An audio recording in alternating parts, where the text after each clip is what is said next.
Aloha mai kākou. Aloha.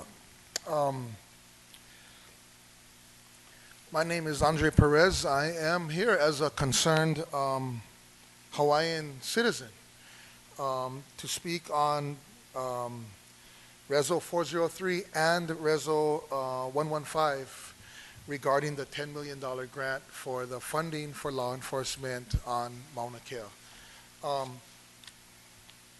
I want to start off by saying that I want to be honest and say that I was dismayed to see the video of the last meeting. I think it was December 3rd of the Finance Committee debating this, and I was dismayed by the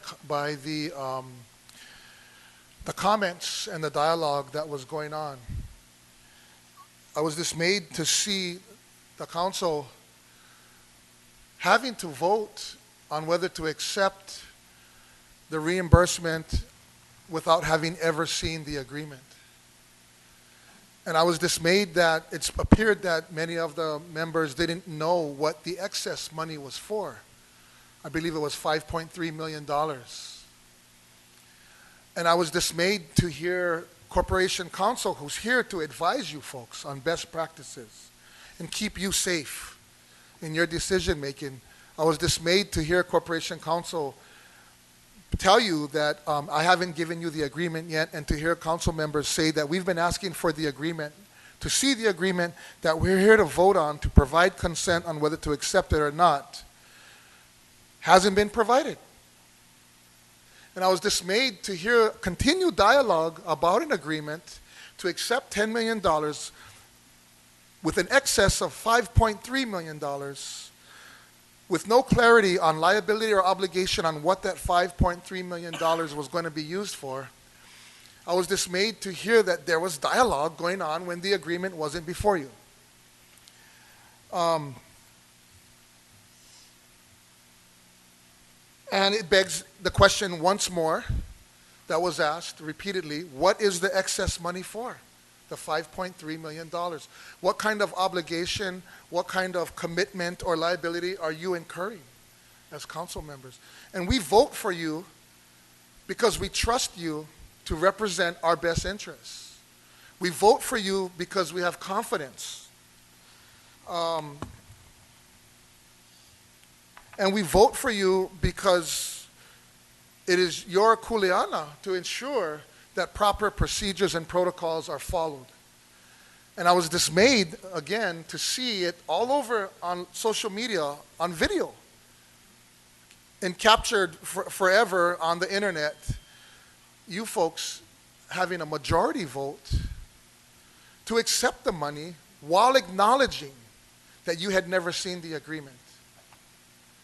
And as it made me think, it made me reflect as a parent, like, what kind of role modeling do I do for my kids? I have 5 children and 1 granddaughter.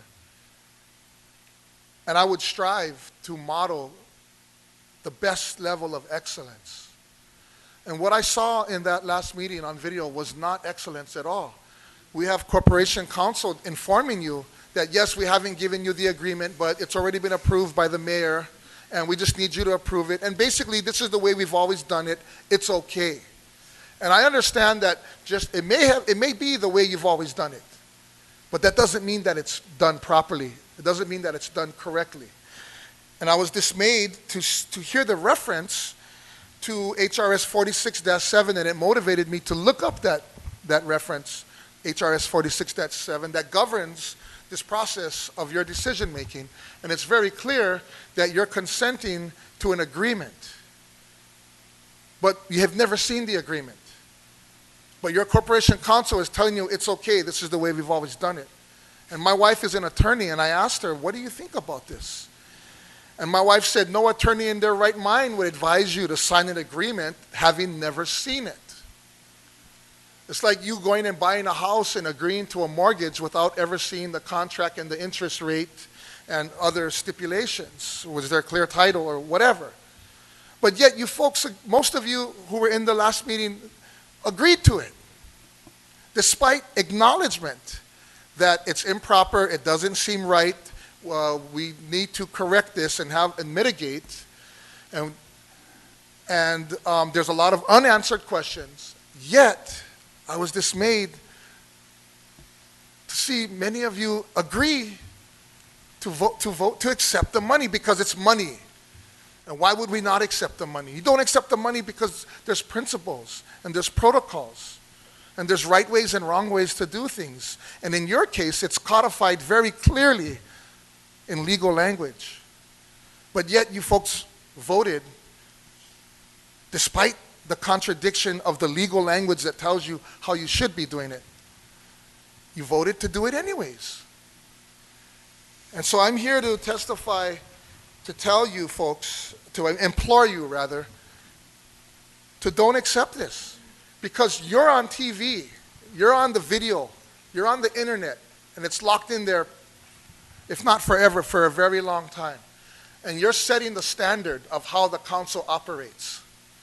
You're role modeling for not only the community, but for the OPIO, the future generations, on what it means to be a principled community contributor and to be a council person that has been voted in by the community based on trust and confidence that you have our best interests in mind. And I want to implore you to push back. Why did Mayor Harry Kim, why did Mayor Kim sign the agreement before there was consent from the council? Why is there an excess amount of money in there? Who put that money in there? What is that money going to be used for? Did you folks ask for that money? Did you request an excess $5.3 million?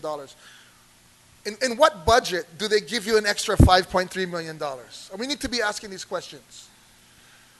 And I am appalled that there's any consideration to accept an extra $5.3 million of federal government money without having seen the agreement, without knowing what it's for and what it obligates you to. And I'm appalled that Corporation Counsel is telling you it's okay. That's how we always do it.